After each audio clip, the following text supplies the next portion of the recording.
मी इतक्यादा आपल्याला कुंडलिनीबद्दल सांगितलेलं आणि महाराष्ट्रात कुंडलिनीचं कार्य सगळ्यात जास्त झालं. इतकं विश्वास झालं नसे इतकं कार्य महाराष्ट्रात झालेलं आहे. कारण नाथपंथीयांनी हे कार्य केलं. पण परंपरा अशी होती की फक्त एका माणसालाच आत्मसाक्षात्कार द्यायचा. त्या परंपरेला तोडायला ज्ञानेश्वरांनी एक व्यवस्था केली की आपल्या गुरूंच्या परवानगीने सांगितलं की मी 6व्या अध्यायामध्ये कुंडलिनीचं वर्णन करतो ज्ञानेश्वरीचे. पण ते गेलं एकीकडे, कारण सगळ्याच ते हा निषिद्ध आहे, हा वाचूच नका, कारण कुणाला काय माहितीच नव्हतं. मग वाहवत वाहवत या अंग्रेजी शिक्षणामुळे किंवा यांच्या वातावरणामुळे आपण खरोखर वाहून गेलो आणि आपल्यामध्ये किती मोठं धन आहे ते आपण ओळखलं नाही. त्यांनी असं म्हटलं की सोनियाचा दिन येई, असं वर्णन केलं. सोनियाचा दिनही तो आला आहे, पण ह्या सोनियाच्या दिनामध्ये कोणाला अक्कल आहे समजण्याची की हा दिन आलेला आहे. जो ज्ञानेशांनी वर्णन केला तो दिन आलेला आहे. त्यांनी पसायदानमध्ये सुद्धा सांगितलं वर्णन अशा लोकांचं जे सहयोगी आहेत की हे काय करतील, हे कार्य काय करतील आणि हे कसं लोकांना ज्ञानामृत देते. फक्त आपल्याला एवढं समजलं पाहिजे की आपण जे आपल्याला वाटतं ते नाही, त्याच्या पलीकडे पुष्कळ आहे आपल्यामध्ये आणि ते पुष्कळ आपण मिळवलं पाहिजे. ते मिळवण्यासाठी परमेश्वराने आपल्यामध्ये त्रिकोणाकार अस्थीमध्ये कुंडलिनी ठेवलेली आहे. आश्चर्याची गोष्ट आहे की याला इंग्लिशमध्ये सेक्रन म्हणतात. सेक्रन म्हणजे ही काहीतरी सेक्रेट आहे, म्हणजे पवित्र अशी ही त्रिकोणाकार अस्थी आहे. हे ग्रीक्सच्या लोकांना सुद्धा माहीत होतं आणि आपल्यालाही माहीत होतं, पण ते सगळं गुपित ठेवल्यामुळे एक तऱ्हेचं सर्व समाजाला त्याचं ज्ञान नव्हतं. हीच गोष्ट एक आहे की आता हे पूर्णतः जागतिक झालेलं आहे. सामाजिकच नव्हे, जागतिक झालं आहे. जिकडे जा तिकडे सहयोगात मंडळी येत आहेत आणि स्वतःला पार करून घेत आहेत. तो आनंदच वेगळा आहे, ती मजाच वेगळी आहे. पण त्यात आणखीन एक गोष्ट करायला पाहिजे, ती म्हणजे ज्यांना हे मिळालं त्यांनी दुसऱ्यांना दिलंच पाहिजे हे दान. नुसतं स्वतःपुरतं ठेवायचं नाही. ज्यांनी स्वतःपुरतं ठेवलं त्याचा त्यांना काहीही लाभ विशेष होणार नाही आणि त्यांनी एवढा प्रकाश पडणार नाही. पण जे तुम्हाला मिळालं आहे प्रत्येकाला व्यक्तिशः त्यांनी ते समष्टीत पसरवलं पाहिजे. ते जर करता आलं तर संबंध समाज बदलेल आणि ह्या जगाचा उद्धार होईल. तो होणारच आहे, त्याबद्दल मला शंका राहिलेली नाही. तो उद्धार होणारच आहे. आणि आता हा शेवटला निवाडा आहे. त्यातले जे लोक दुसऱ्या गोष्टींच्या मागे लागतील किंवा चुकीची कामं करतील किंवा म्हणा अधोगतीला जातील ते अधोगतीला जातील. पण जे उठतील आणि ज्यांची कुंडलिनी जागृत होऊन ते सहयोगाला प्राप्त होतील ते दुसऱ्या स्थितीला जातील. हा शेवटला निवाडा आहे, लास्ट जजमेंट म्हणतात तो आहे. तेव्हा तुम्ही कोणत्या स्थितीला प्राप्त होता आणि कुठे जाणार हे तुम्ही ठरवायला पाहिजे. कोणी तुमच्यासाठी ठरवून होऊ शकत नाही, ह्याच्यात जबरदस्ती करून होऊ शकत नाही, पैसे देऊन होऊ शकत नाही, कोणत्याही प्रलोभनाने होऊ शकत नाही. फक्त तुमच्यात शुद्ध इच्छा पाहिजे की आम्हाला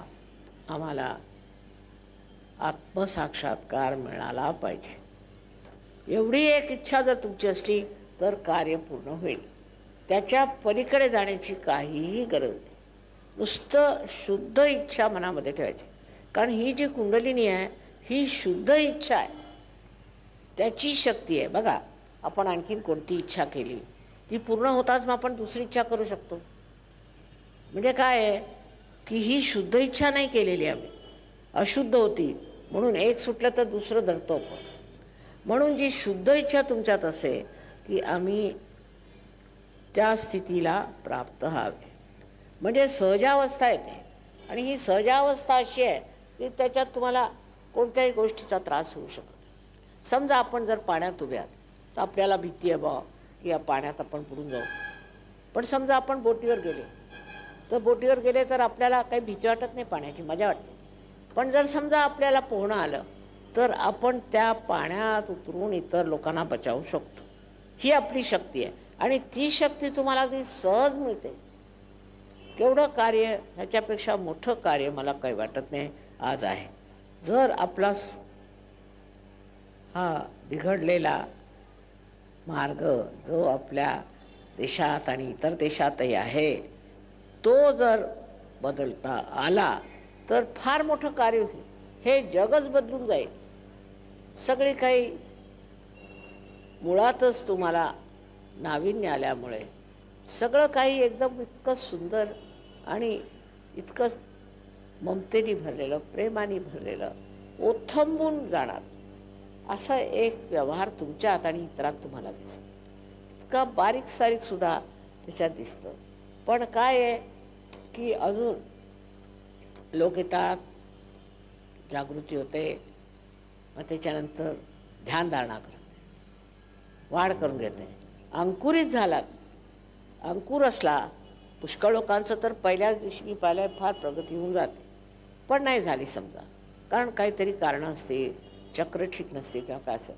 तर ज्या वेळेला हे अंकुरित होईल त्याच्यानंतर आपण त्याची संगोपना केली पाहिजे, त्याला प्रेमाचं पाणी दिलं पाहिजे. खूप लोकांवर प्रेम करून आणि त्यांनी आपण मिळवलं पाहिजे की काय हे साक्षात्काराचे अनेक जे काही सांगतात की फळ आहेत ते सगळे तुमच्या ह्या झाडाला लागतात. आश्चर्य वाटतं की माताजी आम्ही असे झालो कसे, आमच्यात ही पात्रता नव्हती. अरे नव्हती कशावरून, तुम्ही झाकलेले माणिक होत. ते माणिक समोर आल्याबरोबर आता सगळं दिसतंय की नाही. मग तुम्हाला स्वतःबद्दलही पूर्ण विचार येतो आणि तुम्ही अत्यंत प्रेमळ, निर्मळ, तसेच अत्यंत सहज अशा स्थितीत येतात. ही स्थिती यावी सगळ्यांना, सहजावस्था सगळ्यांना यावी म्हणून माझी धडपड चालू आहे. या मुंबईत अनेक वर्षापासून कामं केली, जवळ 30 वर्ष झाले असतील. पण मुंबईत सगळ्यात कमी काम होतं, का माहीत नाही. काहीतरी मुंबईला लोकांचं लक्ष कुठे आहे मला समजत नाही. सगळ्यात जास्त काम जर कुठे झालं असेल तर ते दिल्लीला. मला आश्चर्याची गोष्ट आहे, मी दिल्लीला म्हणायची बिल्ली आहे, पण कसलं काय अहो, दिल्ली म्हणजे काय विचारू नका. 5-5 लाख लोक येतात माझ्या प्रोग्राम, 5-5 लाख. पण हे तुमच्या मुंबईला काहीतरी चावल्यासारखं वाटतं मला, कारण इतकं काही पसरत नाही. त्याच्यावर आश्चर्य वाटतं की का पसरू आणि लोकांनी का पसरवू नये. जे मुख्य आहे, जे अत्यंत मौल्यवान आहे, असलं का देऊ नये लोकांना. म्हणून नेहमी मी सांगते की मुंबईकरांनी थोडी मदत करायला पाहिजे.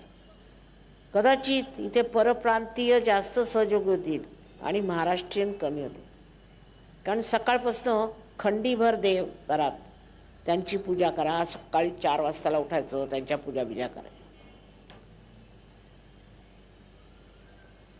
ते नसलं तो बुद्धिवादी म्हणे, बुद्धिवादी. आमचा म्हणे विश्वास नाही. अहो तुमचा स्वतःवर आहे का विश्वास? येऊन तर बघा एकदा. नाहीच म्हणायचं, आधीपासून नाही. काल एका भाषणात एक म्हणाले की तुम्ही महाराष्ट्राच्या खेड्यात का नाही जात. अहो मी म्हटलं जीव घातला माझ्या खेड्यात, महाराष्ट्राच्या खेड्यात फिरून फिरून माझी अगदी स्थिती झाली, पण काही कार्य झालं नाही विशेष. त्याला कारण असं की 1 रुपया घेऊन यायचं, मला द्यायचं. ते म्हटलं माताजी पैसे नाही घेत. बरं 10 रुपये घेतील का? ह्या बुद्धीच्या लोकांना आता काय समजावून सांगायचं, त्यांना माहितीच नाही की ह्याच्यावर काही. पण तेच उत्तर प्रदेश, ज्याच्यात मला जराही आशा नव्हती, खेडोपाडी सहयोग पसरली. हे कसं झालं? तिथे इतकी कर्मकांड नाहीत, म्हणून स्वच्छ आहेत, कर्मकांड नाहीत आणि नसती बुद्धी नाही आहे की जिथे समजायलाच तयार नाहीत, ऐकायलाच तयार नाहीत, सूक्ष्म आहेत. कसे झाले सूक्ष्म हे मला माहिती नाही. पण उत्तर प्रदेश मला वाटत होतं की कधी त्यातला एक मनुष्य पार होणं शक्य नाही. पण अनेक IAS IPS हे ते झाले, पण गावोगाव, ते माझं सासर आहे, गावोगाव लोक पार झाले. आमच्याकडे दोघं तिघं माणसं कामाला आले होते आणि आल्याबरोबर माझ्या पायावर आले. म्हटलं झालं काय, तुम्ही कशाला पायावर आण माझ्या? म्हणे माताजी आमच्या गावात 100% लोक सहयोगी आहेत, आम्हीच नाही आहोत म्हणून आम्ही आलो. केवढी कमालीची गोष्ट आहे. असं महाराष्ट्रात व्हायला पाहिजे. मी महाराष्ट्रीयन आहे, महाराष्ट्रात राहिलेली आहे आणि सगळ्यात जास्त सांगायचं म्हणजे महाराष्ट्रात कितीतरी तुम्हाला गोष्टी उपलब्ध आहेत. अष्टविनायक आहेत, हे स्वयंभू आहेत. हे तुम्ही परत आता सांगत नाही मी, पण जाऊन जर तुम्ही पाहिले तर हे अष्टविनायक स्वयंभू आहेत, हे स्वयंभू आहेत. नंतर आपल्याजवळ 4 देवींची, ज्या महाकाली, महालक्ष्मी, महासरस्वती आणि आदिशक्ती, 4ही देवींची आपल्याकडे अशी जागृत देवतांची स्थान आहे. ही महाराष्ट्राची महती मी सांगते. नंतर इथे ज्योतिर्लिंग आहेत. इथे एकाहून एक सूफी लोक झाले, वली झाले, कितीतरी लोक इथे झालेले आहेत. इतकंच नव्हे, पण इतर धर्म जे आहेत त्याच्यातसुद्धा पुष्कळ चांगले लोक इथे झाले, ज्यांनी साक्षात्कार घेतलेला आहे. पण त्यांना बोलायची सोय नाही, कारण ऐकायला कोण तयार? सगळे त्यांना वेड्यातच काढायचे, वेडे आहेत, त्यांना काय समजत. म्हणजे अति शहाणे, त्यांचे बैल रिकामे, ते आपल्या महाराष्ट्रात आहे. ते होऊ दिलं नाही. नसती घमेंड करून चालणार नाही. ज्या मोठमोठ्या साधू संतांनी इथे रक्त ओतलंय त्यांनाही आपण छळलंच. काय त्यांचं ऐकून घेतलं किंवा त्यांचं ऐकलं का? रामदास स्वामींना एकदा कोणी प्रश्न केला की कुंडलिनी जागरणाला किती वेळ लागतो? त्यांनी उत्तर दिलं तत्क्षण. पण देणाराही पाहिजे आणि घेणारा पाहिजे. देणारा असला तरी घेणारे कुठे आहेत? त्यामुळे प्रश्न आहे की घेणारेच नाही. हे रामदास स्वामींनी सांगितलं, ज्या शिवाजी महाराजांना तुम्ही म्हणता, हे स्वयंच काय आत्मसाक्षात्कारी होती. त्यांनी काय म्हटलं? स्वधर्म जागवावा. स्व म्हणजे आत्मा आणि त्याचा धर्म जागवावा, हे साक्षात शिवाजी महाराजांनी सांगितलं.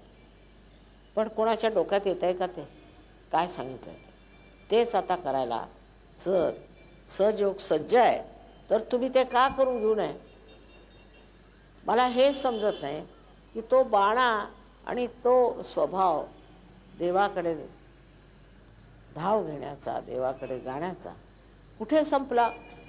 नाहीतर आपले वारकरी चालले टाळ कुटत. अहो त्यांनी काय मिळालं आहे का तुम्हाला?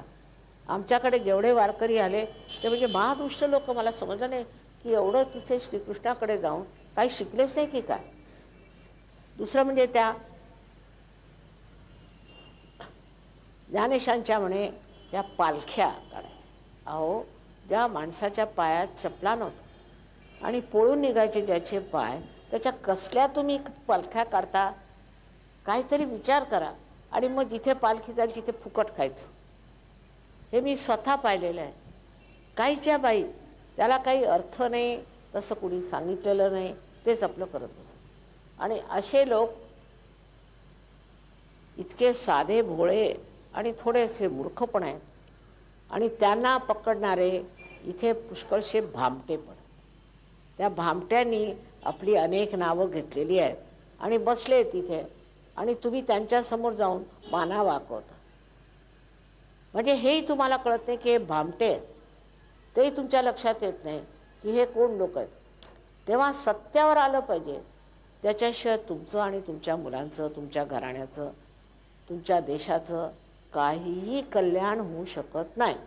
आणि ती शक्ती अशी आहे सत्याची की तुम्हाला प्रेम, सत्याने नुसतं प्रेम आहे. सत्य पाहिलं की त्यांनी प्रेमाचंच एक स्वरूप सत्य आहे. जर तुम्ही कोणावरती प्रेम करता तर त्याच्यातलं सगळं जाणताच. पण जेव्हा ही शक्ती तुमच्यात येते तेव्हा तुम्ही स्वतःला जाणता आणि तुम्हाला आश्चर्य वाटतं की तुम्ही एक सर्वसाधारण लोकसुद्धा कशा रीतीने लोकांना जागृती देऊ शकता, कशा रीतीने ठीक करू शकता, कशा रीतीने मदत करू शकता आणि हळूहळू तुमची वाढ होऊ लागते. एका महिन्यात मी म्हटलं तुम्हाला सगळं कळू लागतं. त्याच्यानंतर मग ती शक्ती तुम्ही वापरली पाहिजे. ती कोंडून आतमध्ये ठेवायची नाही. ही परमेश्वराची शक्ती आहे, चारीकडे पसरलेली आहे.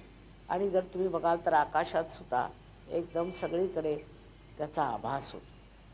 पण जोपर्यंत तुम्ही सहयोगी होत नाही तोपर्यंत सगळं काही रूढीगत झालं.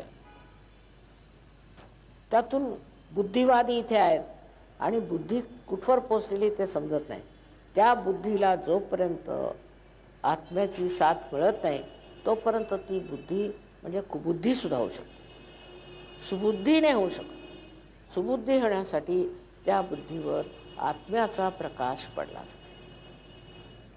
अनेक दृष्टीने आपल्याला इथे हा विचार केला पाहिजे की जर ह्या महाराष्ट्राचं आपल्याला खरोखरच कल्याण करायचं आहे तर सगळ्यांना जागृती दिली, सगळ्यांना जागृती देत सुटलं पाहिजे. मग तो कोणत्या जातीचा, पंथाचा, धर्माचा कुठलाही माणूस असला तरी त्याला ह्याच्याबद्दल सांगितलं पाहिजे. मग त्याचे परिणाम बघून लोक सहयोगात येतील. आम्ही एका दुकानात एकदा फर्निचर घ्यायला गेलो होतो. तर त्यानंतर मग बरेच वर्ष झालं जाणं झालं नाही. तर त्या गृहस्थाकडे दुसरा एक सहयोगी फर्निचर घ्यायला लागला, मुसलमान होता. तर त्यांनी सांगितलं की बरं तुम्ही माझ्या ऑफिसमध्ये येऊन हे पैसे तुमचे घेऊन जा. तर तो गृहस्थ पैसे घ्यायला ऑफिसमध्ये गेला. तिथे माझा फोटो बघून तो म्हणे ह्यांना तुम्ही कसे ओळखता म्हणे. का? अरे बापरे, ह्या आमच्या दुकानात आल्यापासून आमची एवढी भरभराट झाली, ही काहीतरी शक्ती आहे. हे झालं कसं? त्यांनी सांगितलं ती आहे शक्ती आणि तुम्ही हे प्राप्त करा. आता तुमचा सुद्धा कियामा आलेला आहे, तुम्ही प्राप्त करा. आणि 20ची 20 माणसं पार झाली. हे असं जर झालं तर किती चांगलं होईल. कशाला हे दंगे धोपे भांडणं सगळे संपून जाऊन मनुष्य एक अभिनव संत साधूच्या स्वरूपात येतो. बरं काही सोडायला नको, काही नाही. उलट लक्ष्मीची कृपा पण आहे आणि ती कृपासुद्धा होते. हे लक्षात घेतलं पाहिजे. अनेकांची उदाहरणं आहे, तुम्हाला सांगितलं तर विश्वास वाटणार. पण ते सोडून जर मनुष्य भलत्या ह्याच्याला लागला आणि भलत्या मार्गाला जाऊ लागला तर तो भटकणारच आणि त्याचा नाश होणारच. त्याला थांबवण्यासाठी काहीतरी करायला पाहिजे हे मला वाटतं. पण काय करणार? हे अतिशहाणे आहेत ना, त्यांना काही सांगण्याची सोय नाही. पण तरी तुम्ही लोकांनी जितक्या लोकांना होऊ शकेल तितक्यांना जागृती द्यावी, त्यांचं उत्थान करावं, त्यांना सहयोगात आणावं, हा विचार ठेवायला पाहिजे. हे आपलं एक ध्येय आहे, ब्रीद आहे आणि आत्ताच हे सगळं करण्याचं आहे. सगळ्यात महत्त्वाचं हे आहे असं समजून हे कार्य तुम्ही कराल अशी मला पूर्ण आशा आहे. सगळ्यांना अनंत आशीर्वाद.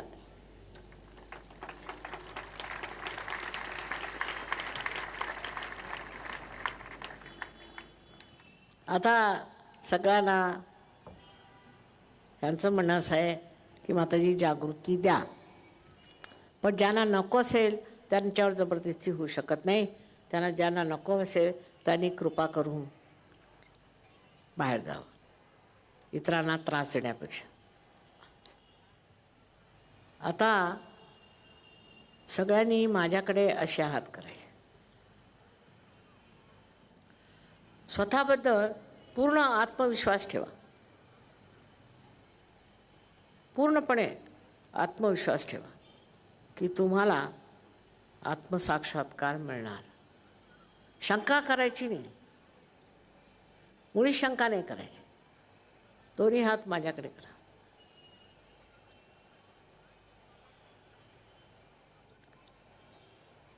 आणि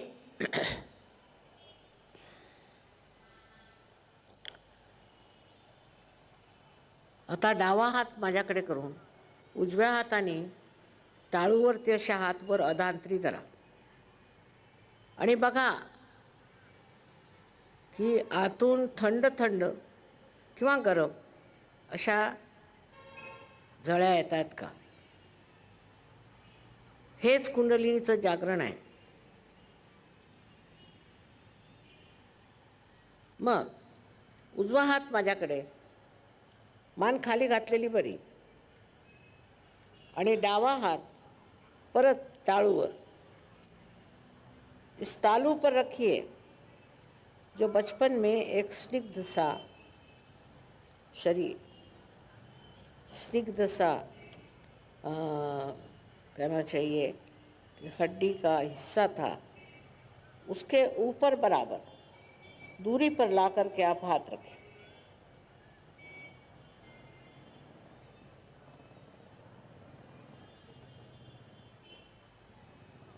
आता परत डावा हात माझ्याकडे,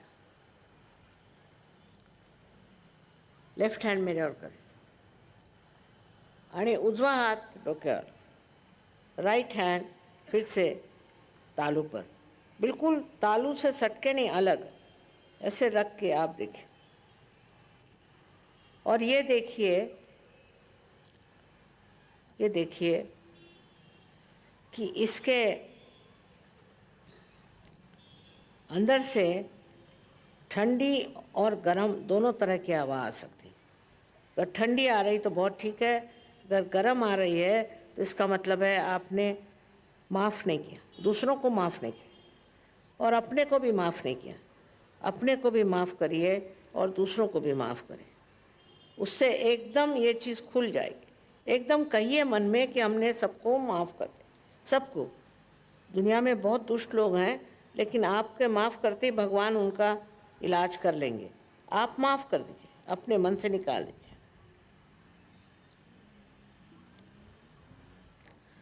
अब फिर से दोनों हाथ मेरे और करें और विचार नहीं करिए, विचार नहीं करिए, कोई सा भी विचार नहीं करिए.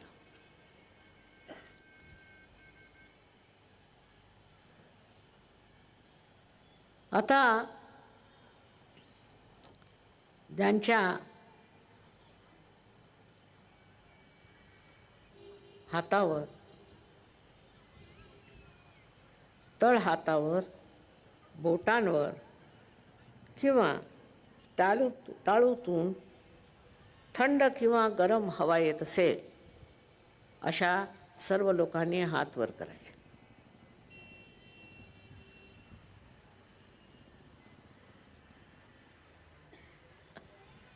सगळे पार झाले, कमाल आहे, सगळेच्या सगळे पार झाले. पण पुढे आता ह्याच्या असेच हात ठेवा. ह्याच्या पुढे काय करायचं की आमचं जे इथे अनेक सेंटर्स आहेत आणि ज्याला हे लोक चालवतात, सहयोगी आहेत ते, त्या सेंटर्सवर जाऊन पूर्णपणे ज्ञान घेऊन घ्यायचं, सहयोगाचं पूर्णपणे जाणून घ्यायचं. बाह्यता नाही, पूर्णपणे त्याच्यावरती पूर्णतरे प्रभुत्व आणलं पाहिजे. त्याच्यासाठी फार मेहनत नको. प्रत्येक आठवड्यात एक दिवस कुठेतरी प्रत्येक ठिकाणी असेल. इथे इतके सेंटर्स मुंबईला आहेत आणि त्या सेंटर्सवर जाऊन तुम्ही सगळ्यांनी जाऊन शिकलं पाहिजे की ही कुंडलिनी काय आहे, कशी आहे, याची जागृती आपण कशी करू शकतो, दूसऱ्यांची मदत कशी करू शकतो. यहाँ पर ऐसे सेंटर्स हैं जहाँ आप जा सकते हैं फॉलो अप के लिए, जहाँ जा कर के आप अपनी इस शक्ति को पूरी तरह से समझ सकते हैं. उसका इस्तेमाल कैसे करना, उसका व्यापार कैसे करना, लोगों से कैसे उसकी जागृति करना, ये सब चीज़ें आप बहुत ही सहज सीख सकते हैं. उसके लिए कोई बड़ी परेशानी उठाने की ज़रूरत नहीं. और वो लोग वहाँ आपसे एक पैसा भी नहीं लेंगे. आप कृपया जा कर के और इस कार्य को करें. इन सब लोगों की यही इच्छा है कि किसी तरह से दुनिया में सब लोग जागरूक हो जाएं. जागरूक होते ही दुनिया की सब आफतें खत्म हो जाएंगी. इसी प्रकार आप भी इच्छा करें, आप जाइए, आप सीखिए। सिर्फ मेरे प्रोग्राम में आने से क्या फ़ायदा, अगर इससे आपने पूरा लाभ नहीं उठाया तो बिल्कुल बेकार।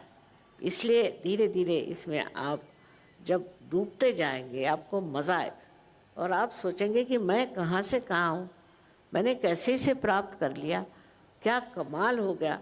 सब चीज़ आप भूल जाएंगे और आपको यही याद रहेगा कि मैं आत्मा हूँ।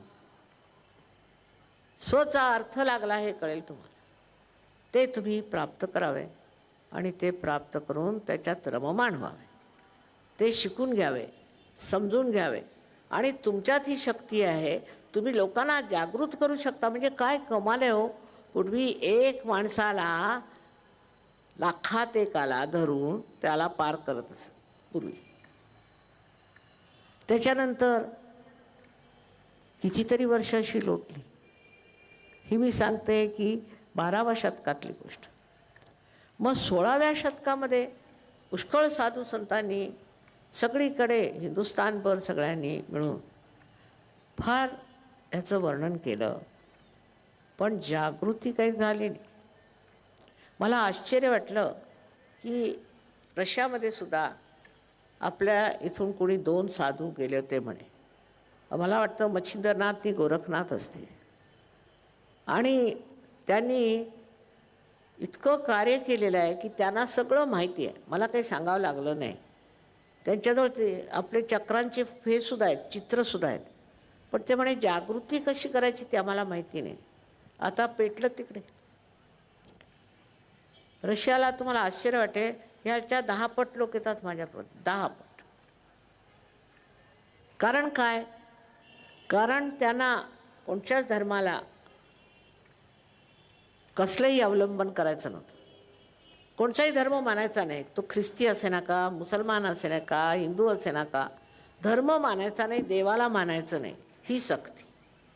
त्या सक्तीमुळे ते आतमध्ये शोधू लागले आणि इतके गहन लोक आहेत, इतके गहन आहेत की तुम्हाला आश्चर्य वाटेल की एवढे पोचलेले लोक, काही लोक तर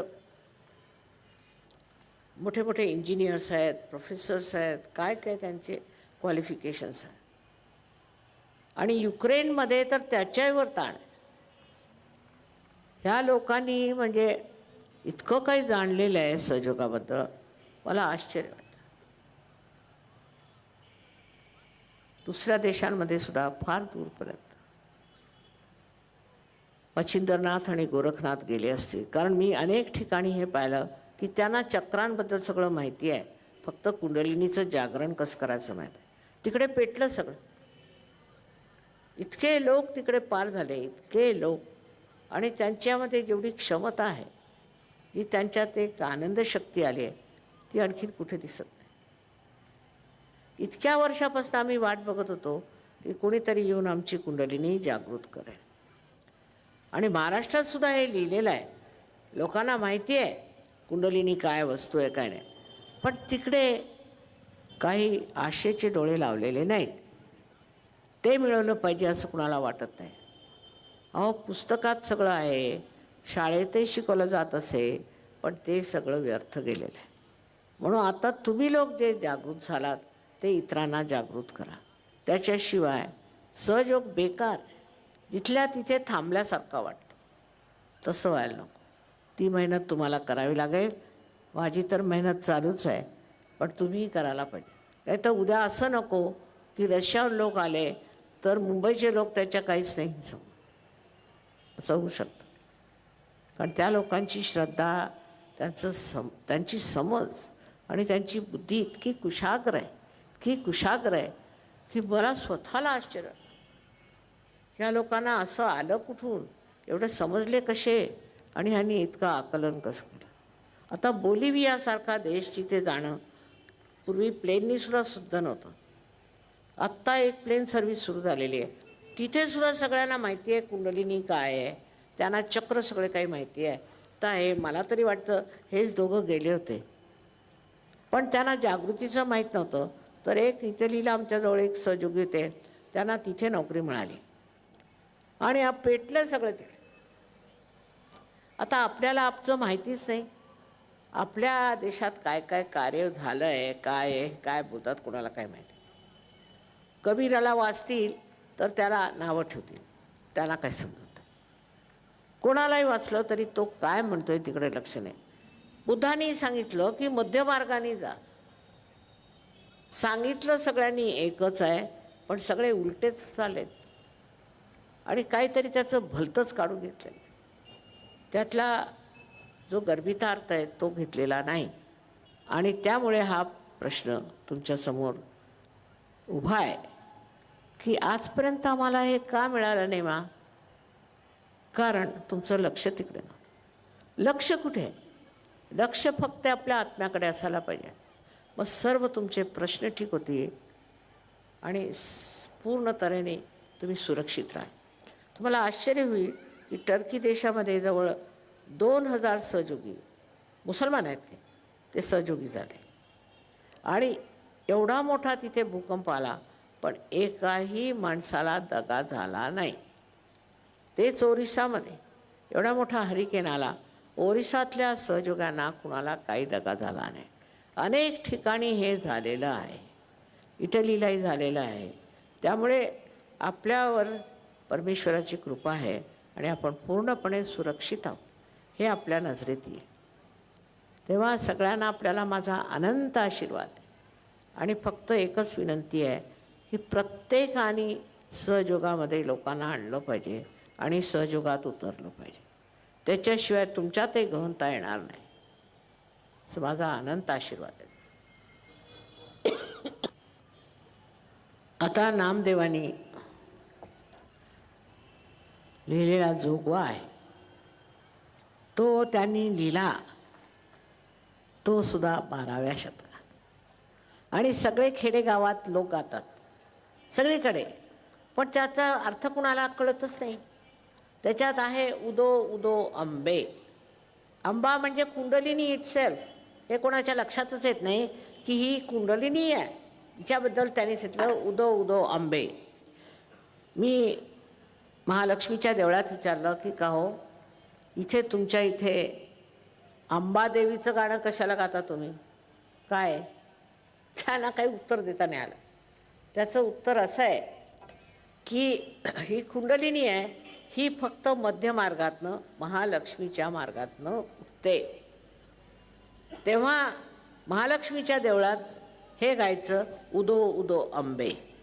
ही कुंडलिनी जागृत करण्यासाठी महालक्ष्मीच्या देवळात एवढ्यात यायचं की ते महालक्ष्मीच्या जो मधला मार्ग आहे, ज्याला मध्यमार्ग आपण म्हणतो किंवा सुषुम्ना म्हणतो, तिथे जाऊन हे गाणं म्हणायचं एवढं समजतं. पण का ते काय माहिती नाही.